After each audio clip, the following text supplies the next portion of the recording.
Greetings, science enthusiasts. Prepare yourself for a journey through time, back to the very beginning of our home, planet Earth. Our story begins around 4.5 billion years ago, with a young sun at the center of a swirling cloud of dust and gas. This cloud, left in the wake of a supernova explosion, was far from quiet. Under the influence of gravity, the particles within it began to clump together, forming larger and larger bodies. These bodies, initially no bigger than a grain of sand, began to collide and merge, growing into planetesimals, the building blocks of planets. As the planetesimals continued to collide and combine, they eventually formed the protoplanets, the precursors to the planets we know today. One of these protoplanets was our Earth. But this early Earth was a far cry from the planet we call home today. Its surface was a fiery molten landscape, constantly bombarded by other bodies. This violent beginning created a lot of heat, keeping the planet's surface molten for millions of years. As the Earth grew, it began to differentiate, with the heaviest elements sinking towards the center to form the core, and the lighter ones rising to form the mantle and crust. This process gave birth to the Earth's magnetic field, a protective shield that deflects the sun's harmful radiation. The Earth's early atmosphere was also vastly different from what we breathe today. It was mainly composed of hydrogen, helium, and traces of ammonia and methane. There was no oxygen to breathe, and the conditions were harsh and inhospitable. Yet despite these extreme conditions, the stage was set for a remarkable transformation. The Earth, once a fiery and violent world, was about to embark on a journey of change and evolution. So, our planet was born, but it was far from being the blue and green oasis we know today. Now imagine a young, hot and violent Earth slowly cooling down over millions of years. Picture a world fiery and molten, a place of chaos and heat. As time passes, this infant world begins to cool, its surface hardening into a thin, solid crust. This crust is Earth's first skin, a protective layer that shields the hot, churning interior from the cold vacuum of space.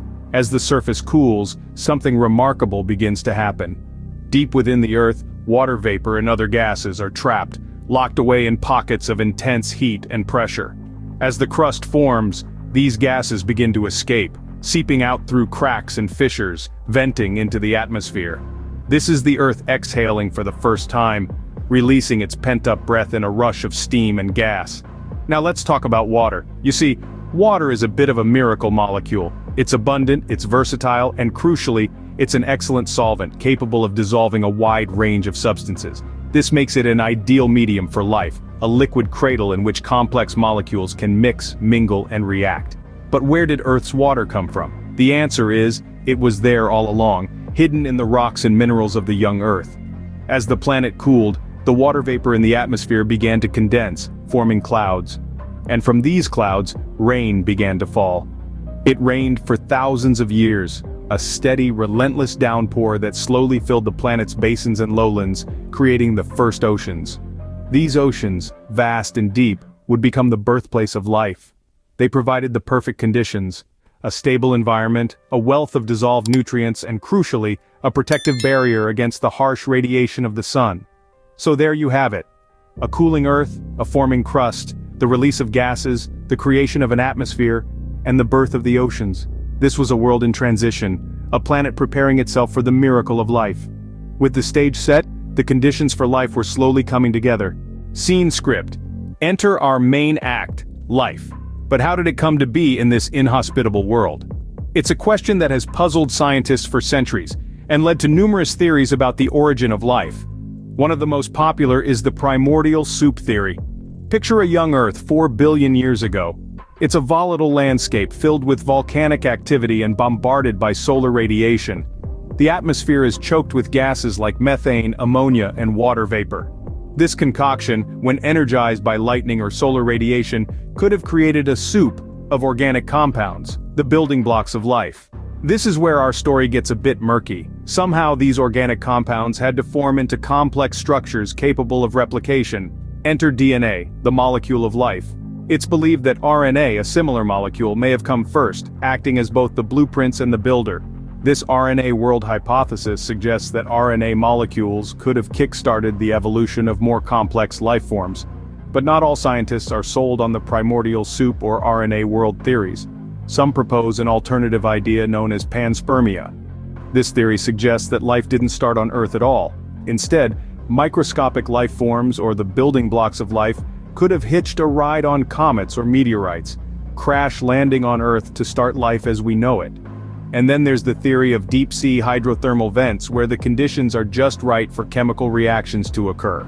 These underwater chimneys spewing hot, mineral-rich water could have been the cradle of life, providing the necessary ingredients and environment. Regardless of which theory holds true, one thing is certain. The first cells were simple, likely lacking a nucleus or other structures we associate with modern cells. But they were capable of replication, setting the stage for evolution. From simple cells, life had finally gained a foothold on Earth. And what a fascinating journey it has been since then. But that's a story for another scene. From these humble beginnings, life on Earth began to evolve and diversify. Evolution, a term that encompasses the grandeur of life's saga. It's a process driven by natural selection, where traits beneficial for survival are passed on to successive generations. Over time, these small genetic tweaks accumulate, leading to new species and the rich tapestry of life we observe today. The first life forms were simple, single-celled organisms, much like bacteria. But over the course of a billion years, something extraordinary happened. Some of these cells began to band together, forming the first multicellular organisms. This was a game-changer. Being multicellular opened up a world of possibilities, allowing for greater complexity and specialization. Then, around 500 million years ago, the Earth experienced what we call the Cambrian explosion. This was a period of rapid evolutionary innovation, where the rate of diversification accelerated dramatically. It was during this time that most of the major groups of animals first appeared in the fossil record. From the tiniest microbe to the largest dinosaur, life began to take on a multitude of forms, each uniquely adapted to their environment. Yet it's important to remember that evolution isn't a ladder with humans at the top, but more of a branching tree.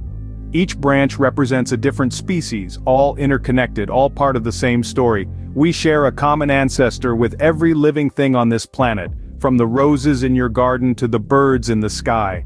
And so, over the course of 4 billion years, life has danced to the rhythm of natural selection. From the depths of the ocean to the peaks of the highest mountains, life has found a way to survive, to adapt, to thrive.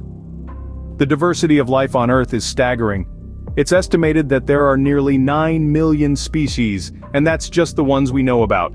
Every day, scientists discover new species, each one a testament to the power of evolution.